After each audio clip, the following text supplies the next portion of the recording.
Happy Tuesday, and welcome back to the Global Stewardship Podcast. What if the key to reviving America's native ecosystems isn't innovation, but restoration? Not a new technology, but actually an ancient presence returning home. I'm joined by Jillian and Colton Jones today of Wild Idea Buffalo, and they're doing just that, restoring the Great Plains by raising the very animals that once shaped them, the buffalo.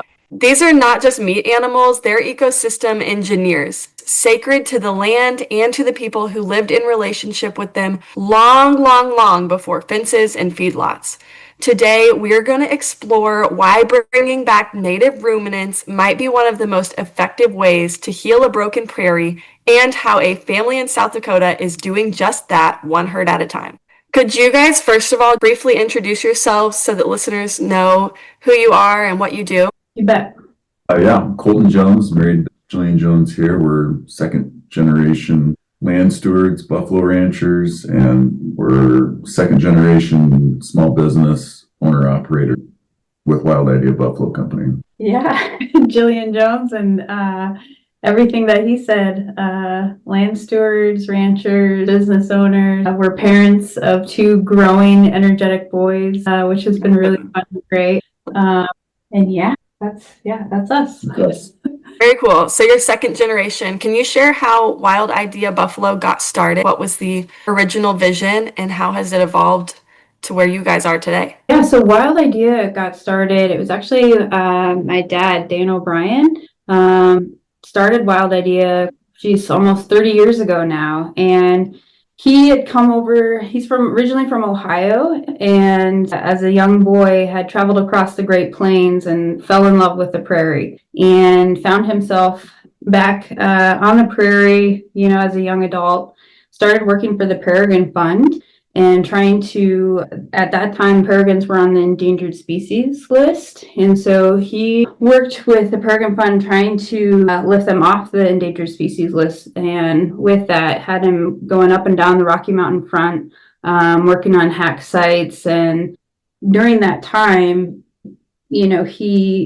he looked at the land and the landscape and saw it, being converted to monocultures and being, turned upside down. Right. And came back to his little ranch. And, at that time he, worked with, had cattle and sheep and kind of did all this, the things, and kind of took a step back and looked at, focusing in on a single species, especially if it's on the endangered species list, is important. But we're really missing the whole connectivity of it all, right? And so looking at his land, one of the things missing was the keystone species, the bison, the buffalo.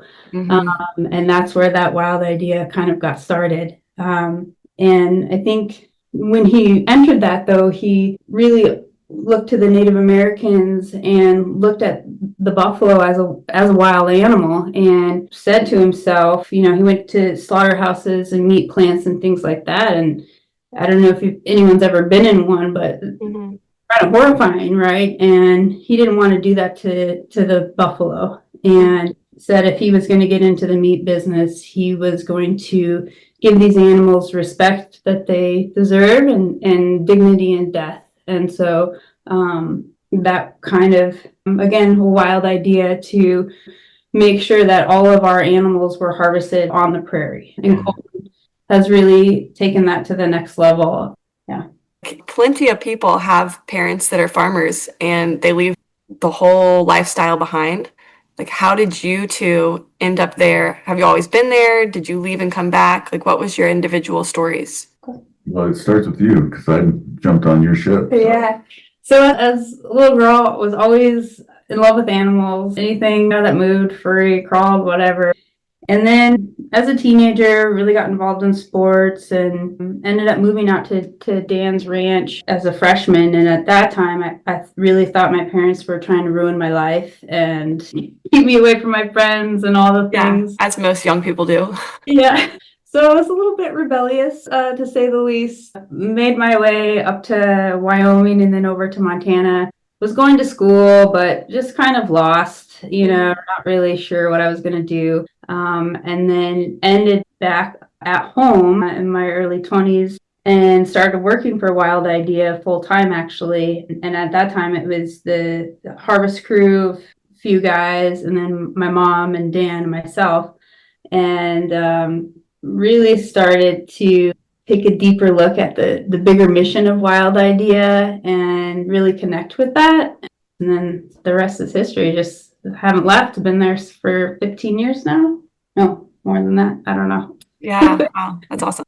But yeah, I came on board, obviously met Jillian, and then got more familiar with Dan and the operations of Wild Idea and the ranch. And I'm originally from Southeast Nebraska and grew up neck deep in, commercial monoculture row crop farming. I was an outdoorsman, grew up, my grandpa taught me the ins and outs of hunting and fishing, and ran around with a crowd that was like-minded in that regard as well. Mm-hmm. And we, as kids, watched a lot of the places where we used to roam around and adventure and hunt get decimated by the expansion of row crop farming with the advances in big ag technology. There was even the few remnants of drainages that had a few trees residing in them still were pushed over to gain another 3 bushels of corn or whatever it is. Right. And that, that always bothered me, but just growing up around it just felt like it was normal, and that's what was happening everywhere.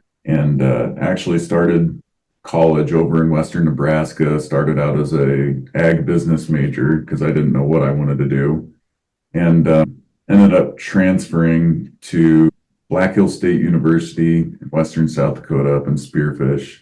And while all this was going on, met Jillian, met Dan, admired Dan, still admire Dan to this day, have the utmost respect for him and his outlook on life and the environment and ecosystems and conservation and all that. Just as an outdoorsman, had always resonated really well with me.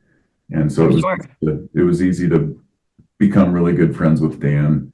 And ironically, he'd become my father-in-law down the road. But Dan made it seem okay and cool in my eyes to think that science was cool and trendy because, like, he's a falconer, right? And he's a writer, and he's just like this. He's this cool dude. And I had always done well in biology and science, and just had never exploited it because I was, kind of a jock in school, and that's just not what you did. But Dan gave me a window of opportunity and gave me some confidence to switch my major from ag business to biology, which just made a huge difference for me in school and my ability to actually show up to class and pay attention and do well. And so I think that all that was just kind of a pivotal moment in my life, and that's what opened my eyes up to what Wild Idea stands for, and just made me want to be a part of it and have a passion for it. And like Jillian will be the first one to tell you, there's a lot of thankless parts of owning a business that's not exactly streamlined or maybe even the most efficient, but it all boils down to ethical and environmentally responsible business decision making, not always putting profitability at the forefront. And I think that's why we've been at it for so long, and probably will, and hope to raise kids that have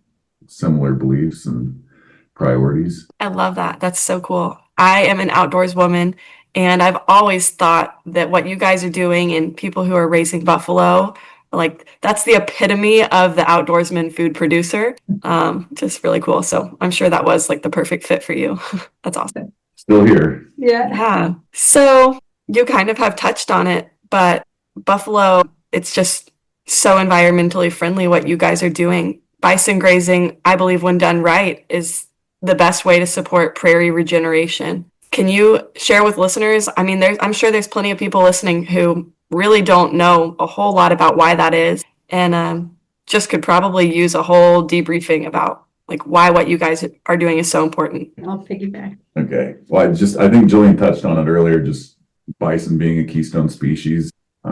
Is kind of what it all boils down to, right? Just something that has such a large share of the energy diversion in an ecosystem, being how they used to exist and the numbers they used to exist, just the mass of the animal in itself, and taking that, such a large energy manager of an ecosystem in an environment, and removing it, and then taking that step away from the ecosystem and all the other components of the ecosystem that rely on that. I think it's kind of a no-brainer to put such a key component back into an operating system that's been removed, if that's what you want. If your ultimate goal is to put something back together, or at least get it to function in a way that evolution has engineered it to function. Right. This all goes back to what Dan was after to begin with. But I think it's just a no-brainer. It's like it's trying to drive a race car without an engine. You're not going to win the race if you don't have an engine in it that's made to be in that car. And this is an ecosystem is no different. And I think that's why, like you said, when managed responsibly or correctly, it makes sense for a native herbivore to be on a Great Plains landscape. Now, obviously, it's 2025 now, and there's X amount of more humans on this planet than there was when European settlement started to happen in the Americas. I think our balance is always trying to figure out what level of human intervention do we implement on the property, on the animals, on the soil, whatever it is, within reason, because we're part of this system now. Humans are a part of this system now. Right. Evolution, natural selection, like we're all here, we're all going to coexist. So like, what's the most responsible level of human intervention, and then still allowing buffalo to be buffalo? Yeah, I think one thing Dan always says is, I think the first step is just believing in evolution, right? And then looking back and acknowledging that the earth has been building for billions of years now, right? And looking at the buffalo keystone species, I mean, sure, there's science and there's research and things, but all of those plants evolved together. And so there's stuff that we probably haven't touched on and will never touch on that's happening with that relationship. And what we're doing and finding is, like Colton said, there's a level of human intervention, but we do try to operate, as close to what we think nature's intentions be as possible, and allowing the buffalo to be buffalo. And it's a slower process, but what's coming back, I mean, there are native plants that are coming back that we haven't seen before. We have bird populations and new bird species that we haven't had in years past. So something is happening, right? And we attribute that to the buffalo. Yeah, absolutely. I oftentimes picture, because I'm very aware of our pollinator crisis, and myself as a food producer, watching the bird populations come back here has just been one of the greatest joys of my life. And just have always thought, like, what would all of that look like if more people were doing something like what you're doing? How transformative that would be to the land. It's a pretty crazy thought. It is so crazy, right? Yeah. Mm-hmm. You can go back. The prairies used to consist of hundreds of different plant species, right? And with that, the insects and the birds and the ruminants and if more people did it, I think I was just listening to another podcast, and it's like 50% of our agricultural lands are bare. We have sun that rises every single day, and we're just wasting that energy away. But I don't get it. Yeah. You were talking about the just intimate relationship with the buffalo and the land. And of course, there's relationships between the plants and the buffalo that you may never know, but I know that you guys are seeing this every day. What are some examples of the perfect designed relationship between maybe the buffalo and a specific type of plant, or the buffalo and birds? I've personally learned about the ways that, birds use different parts of the buffalo for shelter, and I would love to hear some of those examples. Yeah, we find a lot of ground nesting birds nests with buffalo fur in them. It's no coincidence that bison are shedding their coat at the same time ground nesting birds are building their nests out on the prairie. That's not a coincidence. That's symbiotic and evolution at the heart. But we also see other examples too. For instance, if we maybe have rested a pasture, maybe it's one we haven't, or it's a section of the Forest Service land, which is a big grazing allotment that it's a shared allotment, so there's cattle that are grazing out there in the warm season, and then buffalo are out there in like the fall and winter months. But there's parts that I've stumbled across where the buffalo have been across there, and they've jerked every single yucca plant out of the ground and just dropped it. Like they just pulled it out of the ground and dropped it.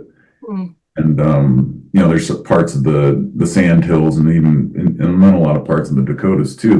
They're becoming overrun with yucca because of how they're being grazed, and probably even the species that are being grazed on it being cattle. Because I've never known or talked to anybody, and maybe I'm wrong, that has known a beef cow to pull a yucca plant off the ground and probably just, not. but and so I think it's just like those little subtle symbiotic nuances that that have been happening for millennia. But it's a perfect example of why bison have a part on the prairie present day as well.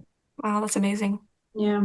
And I mean, there's lots of different things. I mean, they wallow, they create the wallows and they dust bathe and stuff. So you'll find just this bare patch of ground and a lot of insects and bees. I mean, they use that either to water if we get a rain event, or to nest. They burrow but it has to be bare ground. And their grazing habits, and how they move together as a herd, we don't have to do kind of that mob grazing, or because they already do it. They're Wow. pretty close, and their hooves, are smaller than cattle, and they're kind of turned in. So just how they massage the ground, like all little things that, I think add up and impact the soil, the grass, the bird species. I mean, even we'll find rodent nests, mice or gophers, that have the buffalo hair in there tucked in, and they got this little cozy nest.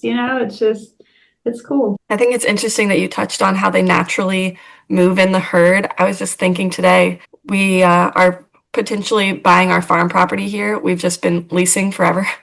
Congratulations. Yeah, thank you. And just kind of envisioning what that could look like, and remembering back to my time raising sheep and how I'd have to like force them into these small sections, and they hated it. They just wanted to roam free. But like knowing that this land, the best thing for it is to be grazed like in one giant section at a time. Yeah. And it's so fascinating that your animals naturally do that. Like that's what the land needs. And of course, the animals that were here naturally would be the ones to do that. So just fascinating. Yeah. It's fascinating too. I think that people though are recognizing that and adopting that and trying to mimic it with other species. I give credit to that, because you're right. The land it's used to being disturbed, like, really disturbed. Think of millions of buffalo traveling, like that land had to have been beat up. But then there's rest and a time to recover. But I think there's a lot of cool things that regenerative ranchers and farmers are doing just to try to mimic the buffalo. It's awesome. Yeah. That's so cool. What different ecological changes have you seen over time as the land heals under the bison? I think largely like just a rediversification in general. Just the overall diversity that exists in the plants and animals comparatively to 15 years ago is exponential. Wow. I mean, 15 years is a long time for some people, but and a lot of it, you just have to hold out in blind faith for a little while until the right events start to happen. And these changes don't happen overnight, but once you start to see them, they're pretty encouraging. But I would say the rediversification and just the resilience of the landscape now compared to 15 years ago is pretty dramatic as well. So like right now I feel like we've probably been in like a 4 or 5 year drought right now. And to look at our place and in comparison to some of the neighboring properties after a hot spell or a long stretch of heat wave that moves through, and then just what we've been able or had to have to do with our stocking density with the herd is that's what I've been blown away by, is just how resilient the pastures are starting to become, even on unfortunate years. Yeah, I would echo that. It was out for a run today, and there's a pasture that we're resting right now, and I was blown away with the side oats grama and blue grama and green needle, like all these native species that we haven't really seen in large amounts just across the ranch. But in that particular pasture that we have, I mean, I think that's the biggest one. And the birds too, our bird population. Yeah. Just wildlife, just wildlife abundance in general is noticeably different than it was a decade ago. Mm-hmm. Yeah, like you saying that you guys, there's just now a species that wasn't there prior is crazy. Your point about patience, it's ever changing every year, the more and more that you guys are there and doing this. Really powerful. What does a day in the life look like for you guys? Crazy. We start our day pretty early. It's nice that it's summertime now. Our kids go to school in town, but start the day pretty early, usually on the computer, doing the emails and doing some operational and logistical stuff for Wild Idea. And that really occupies a lot of our time. I think, speaking for you, but I think you would agree that if Colton and I could spend more time on the ranch and on the land and with the buffalo, that's where we want to be. And but Wild Idea, running that company occupies a lot of time, and especially the field harvest is important and therefore requires quite a bit of time. So a lot of computer time. And then again, we have 2 boys, so these guys snuck away for fishing this morning for a couple hours, and then it's moving the herd. You're fixing fence or water tanks, fielding calls, finding new customers, Right, always something. Yeah. It's not monotonous, but it's always something different. Yeah. Mm-hmm. You touched on the field harvest, so I'd love to chat about that. I love your emphasis on honoring the animal and doing that whole animal butchery. What does that process look like now? I've kind of watched it evolve over time. Can you share a little bit more about it and why it's super unique and important in our food system today? Yeah, I think I think the way that we do it out in the pasture is symbolic for the industry and kind of a crossroad that the industry holds right now, whether it's beef or buffalo or pigs or anything. And there's a fork in the road that one direction will take you down, behind closed doors, so to speak. And it's riddled with taboo and corruption, and a lot of the practice jeopardize food safety. It's all derived from kind of a capitalism lens where we want to make as much as we possibly can so that we can sell it for as cheap as we possibly can. But there's no prioritization in animal dignity and consumer health and animal health and food safety. But it caters to this culture that we've developed in our country and in other countries too, of that we deserve more for less, right? So there's that fork in the road. And then where Wild Idea becomes, I think, more symbolic of what is probably right and more closely resembles the native culture that was here before we were, is taking only what you need, doing it in a respectful manner. And if you can accomplish those 2 line items, then that will be reciprocated back to you and your family because of what you're putting into your body. And I think just to take it a step further, I think that the people that you surround yourself around in that process just creates this kind of synergetic culture of field harvest where people aren't out there and they're not out there for just an 9 to 5 job and collecting a paycheck.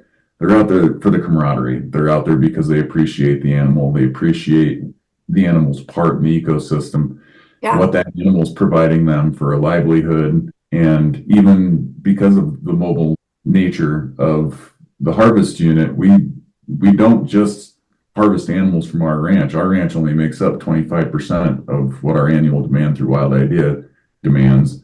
And so the other 75%, we get to go to different places across the Midwest and the Great Plains. We get to go to the Sandhills, we get to go to central South Dakota, and we get to meet these new people. And so that kind of synergistic culture doesn't just stay contained to the Wild Idea harvest crew. We get to go experience that with other land stewards and managers and share our appreciation for conservation and for animal welfare. And so I think it's like there's these 2 completely different worlds, right? And I feel like whether it's field harvesting, pigs or sheep or cows or buffalo, I think that the qualities that come with field harvest are much more gratifying and fulfilling than, getting some cheap garbage meat that you're going to end up paying for in the hospital or at the pharmacy, later on down the road. Yeah, it's definitely a stark contrast to there's just so much in agricultural news about the big four, the meat packers right now. And I've just read so many studies about the mental health crisis and people who work in processing plants. And you guys have inspired me. On my own farm, we have community processing days every Christmas. And it's the most amazing thing, especially because where we live. So it's totally life-changing for people to have that first experience of truly appreciating where their food comes from. But it is very, very different. And for many people, that's super hard to wrap their minds around because we do culturally have that really, really serious disconnection. It's almost I'm sure you guys have heard this from people, but I'll oftentimes get messages like, how could you do such a thing? How I could never raise animals for meat, things like that, almost like we're lesser than or something. But it's so clear to me that they are really, really missing, truly.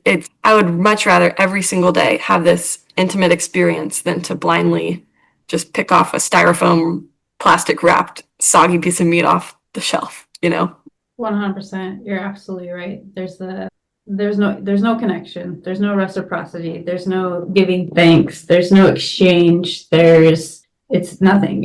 We're no longer connected to the land through animals. And it's just, Well, and it's easier to be reckless if you don't pay those emotional taxes. They might be uncomfortable, but they're supposed to be uncomfortable. Yeah, right? it shouldn't be. Yeah. I've been around and watched thousands of buffalo have their life end out in the pastures they were born and raised, and it still gives me solace that we are providing that for them and not that they're not going down the other avenue. And so that's why I don't think it's taken a toll on me over the years to your point of the mental health crisis in the meat industry or the butchery industry. And so that to me is just evolution taking its course of you haven't lost your mind and you're still doing it. There's some purpose behind it. Mm-hmm. Yeah. And that we all have that primal connection in our genetics. It's just what happens to us when we lose it. What happens if we lose that as a human race? What does that do? What does that do to us? Mm-hmm. Yeah. Well said. What is a moment out on the prairie with the buffalo that you'll never forget? Oh, yeah. they're a creature that, and I tell everybody this, and I truly mean it, is the what they wake up in you emotionally in their presence. It doesn't matter if it's the first time or the 5,000th time, they kind of awake that inner emotion. And so I don't think I could pick out one instance. I really couldn't. No, and it's something I don't think you can really put into words. It's a feeling, more than anything, like Colton was saying. And there's never a bad experience. It's just, we have some that we kind of know pretty well and can pick out. But I don't know whether it's the rut or we were just moving the buffalo the other day and 2-year-olds just took off. They were just sprinting and they went 200 yards up because we were moving and everybody was so excited. They have emotions, everyone's kicking and jumping and these guys took off and then they circled back to the herd. Everybody is a family and they don't go far from each other. And just, it's a new experience every single time you're out there. It sounds cliche, but they have spirit and they have soul. Yes, 100%. Totally. I am so glad that you guys have said that because I have always felt that way. I grew up 10 minutes from a bison ranch in Montana and have always thought there's just something about it that you can't put into words. And I don't know if that's because there's just something really unique about them and this land that's you just have that sense this is so right. I don't know what it is, but yeah, it's just really, really incredible. It's my fairy tale in another life dream that I would get to spend just and be intimately involved in a bison operation at some point in my life. I definitely don't think I could ever do that here because we're so close to cities, and people just think that it's so dangerous and they're really afraid of these giant animals. Like I get enough trouble for my pigs and sheep and chickens, and so, but I would love to know, like, are they really as hard to raise as people think? I listen to a lot of bison podcasts, and in many ways, a lot of producers kind of say that some things are a lot more natural than like animals like cattle because they belong here. Yeah, I mean, you nailed it. They belong here. They evolved here, so it's pretty much hands off. I mean, Colton does a lot of the work, but I think we found that as long as they have what they need, space, good forage, water, they're pretty content and easy to handle, and they respect, our fences that we have majority of the time. And we do when we work them or move them or anything, it's really slow. Nobody's ever in a hurry.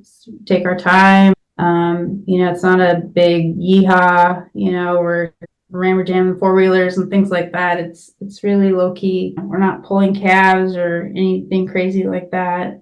I think it's all kind of circumstantial. Like it's nothing, if stuff doesn't go right, it's not like the buffalo being malicious and wild and trying to be destructive. It's just like the conflict between the level of human intervention and the buffalo being buffalo. And so it's never the animal's fault, but they definitely can pose challenges, like the Forest Service lease that they run on. They're buffalo, they're made to roam. So they might, a lot of the pasture out there is supposed to be natural barrier, mostly to beef cows, but buffalo they're a little more all terrain than a beef cow is. So if they find a way out through one of those natural barriers, then it can be, you might have a few weeks of a challenge ahead of you going and trailing them back home. We may have to trail them 4, 5, 6 miles sometimes, and that's in the winter time, so it's cold. Wow. You gotta coordinate another time to go out there and construct some sort of fence or something in the cold. And it's pretty remote areas that you can't just drive up an ATV up to. You might have to, there's been a couple times Jillian and I have had to hike fencing material into some pretty that's crazy, impassable areas in the winter time to get something put up to keep them on the Forest Service lease. But it's nothing, they're not just like, we're just going to tear the fence out every day, all day because we're buffalo. Yeah, they don't do that. It's all inadvertent. It's just buffalo being buffalo. Yeah, that is so what? That's so crazy, but really cool. Wow. Speaking of the Forest Service leases, I think that's pretty amazing. Also, I have been in conversation with some people who really want to put a stop to livestock grazing on any kind of public lands, just because there are a lot of people who haven't been super great stewards of that land and have contributed to a ton of waterway issues and ecosystem degradation. And it's cool to hear that you guys are doing it, because I know that nature is at the forefront of your mission and what you're doing, and just love to have those examples to point back to. Like, there are really incredible land stewards utilizing this land to feed people and actually bring nourishment to that piece of land. So really cool. Yeah, I think it's, buffalo, it's just like we've been talking about, their place in an ecosystem that they've existed in for so long. But it also kind of boils down to, at a federal level too, and relationships between private and federal entities. And at the end of the day, it's whatever federal agency is or state agency has rule over that particular piece of public land, because they're the ones that should be implementing the grazing practices on it. And if they have a leasee that's not executing or not following or not doing their part on their grazing permit, then it should be the federal entity that steps up and does something about it. And I think that's been an ongoing thing for decades of private disagreements with federal entities. And we particularly, just as an example, we get along fine with the Forest Service. Like we're in a good standing relationship, and I think that can work all across the board, just as long as there's a level of understanding of what responsible land stewardship is and what it can look like. And I know that's all kind of circumstantial depending on people's operations, but at the end of the day, it's still a resource that you're leaning on to provide livelihood for yourself. So you have a due diligence to do what's in its best interest. Both parties do, on the federal and private end, at the end of the day. Yeah, for sure. So recognizing that obviously not everyone can do what you guys do, what are your beliefs about regenerative agriculture or our food system in general? I think, well, I mean, right now, if you look at our food system, I think it's extremely fragile, right? And thank goodness that regenerative agriculture is taking hold. And there has been this big movement, I think, and this growth that has happened over the last several years, which has been amazing because these are the folks that, I mean, are going to be feeding us when it hits the fan. Because, I mean, lack of a better term, it's so fragile. We had logistics working with Wild Idea, for example. They got hacked, one of the big distributors, and it affected our little co-op in western South Dakota. They were out of food for like 2 weeks. The shelves were bare, like we're one. I mean, just any part of the system is so fragile. Distribution, the farming, like all of it. And as you know, right? Like you're in it and you get it. It's the future. I mean, it has to be. We have limited resources. And if we don't start recycling and regenerating the land, like forget it. Mm-hmm. Yeah, and I think just like it's kind of ironic how the rediversification of a landscape or an ecosystem is important and usually reflects the resilience or ability to be resilient in a landscape or a system, but simultaneously where that agriculture process has a market value in the public place, it's ironic that it should be as equally as diversified in the marketplace as it should in the ecosystem because of what it means to be a healthy market and resilient, right? To your point of how fragile a food system is. So like how commercialized and monopolized segments of the food industry have crippled us and not made us resilient as Americans, Mm-hmm. not made us resilient as Americans in our health and well-being. And so I think what doesn't get talked about as much in regenerative agriculture is the rediversification that is an opportunity sitting there in the form of rediversification in marketplace as well. And Dan's always said it too. Dan has said it from day one. He goes, if we get ran out of business because there's 10,000 mobile slaughter units rolling across the Great Plains harvesting buffalo or whatever it is, he said that I would chalk that up as a win. Like we've accomplished what we've wanted to accomplish by changing the rubric and changing the industry. Mm-hmm. And I would echo that to him now that I've been in it long enough now. Like we don't need to drive Maseratis around. We want our kids to experience a wild world still, or intact ecosystems with lots of diversity, and have them live in a country that has a strong food system and is contributing to the well-being of people and not degrading the well-being of people and making them sick and contributing to the trillion-dollar big pharma industry. Instead, we have agriculture provides us the power to take things into our own hands. Politics set aside. I mean, granted, I know it's not that simple. There's always going to be bureaucracy involved, but land stewards, ranchers, farmers really do behold the power. Mm-hmm. It's funny that you talked about Maseratis. Like, I really think the life that you guys are living is like the richest form of life, and definitely, we're one of the wealthiest countries in the world, yet our food system would collapse. And for example, there were the hurricanes in the Carolinas last year, and one of the major interstates shut down. Our grocery stores didn't even look recognizable there for a while. Yeah. Like, all it takes is just one little thing. How rich are we really as a nation if it takes a storm to have no food? That's just, it's the questions people need to be asking. Exactly.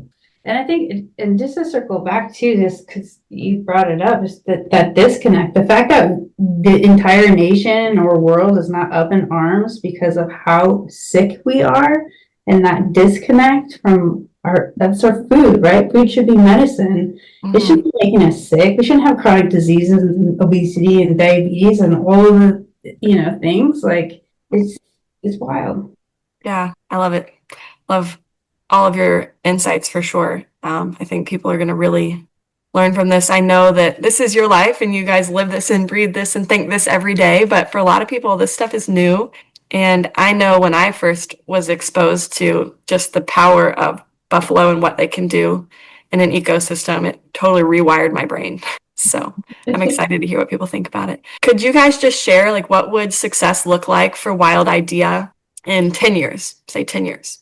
Well, I hope it just continues to be a beacon. Like, I hope we can continue to be a beacon of hope and education and just proof that this can work. Like I said, we're not driving Maseratis, but our bills are being paid to some level, and we sleep at night because we know we're not contributing to the problem.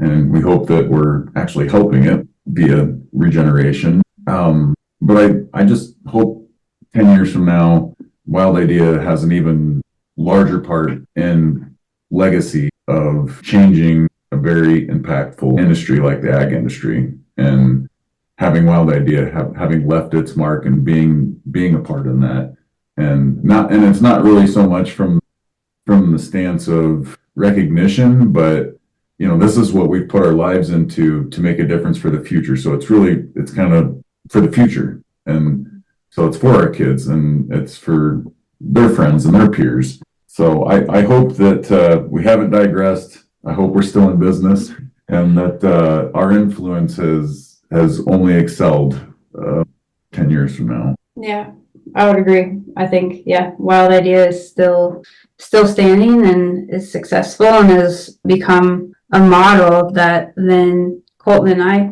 that we can go and work with other ranchers and farmers and help them stand something up based on Wild Idea's operation and mission, and be that change. That's beautiful. Well, thank you guys so much for joining me on the podcast today. Is there anything else that you would like to share with listeners while you have their ear? Be inquisitive about your food. Ask questions. That's your right, is to ask questions and demand transparency. And And I think that regenerative movement is growing so much. So for listeners out there is definitely a local farmer, rancher in your area that is working with the land, working with nature, and trying to produce nutrient-dense food. They're right there. They're your neighbor. Go find them. Yeah, beautiful. Well, that was absolutely amazing. Thank you again to Jillian and Colton for coming on the podcast. I think for the rest of today, I'm just going to be picturing beautiful, thriving prairies in my mind, just lush grasses and healthy ecosystems. And in the Midwest, where so much of the acreage has just turned into monocrop systems that are not conducive to natural life, hearing their story is super inspiring. And if this podcast episode just inspires one person to maybe do something like this, that would be the most life-giving thing for me. Thank you guys again for listening to the end like you do every week. It's the highlight of my week, hearing what you guys think about the episodes and then watching the listener number tick up, like new listeners every single week, is so exciting. We have more incredible guests coming every Tuesday this month, so please be sure to keep tuning in. In the podcast description, there is a link to Wild Idea, to their site, if you want to check it out. On my social media, I'm going to be tagging them and sharing some pictures and stuff about them. And in the description of this podcast, there's also a link to where you can text me and you can directly share what you thought about this episode. Please feel free to leave a review. That would also make my week. And I would love to shout someone out on the podcast who does leave a review and just say thank you. Before I go, I also wanted to announce a special bonus episode this Thursday, so in 2 days, that is sponsored by Farmhand, which is an email marketing system specifically for farmers. The episode isn't going to look exactly like what Tuesdays look like, but it's still very on theme with our food system and farming, so I will see you on Thursday.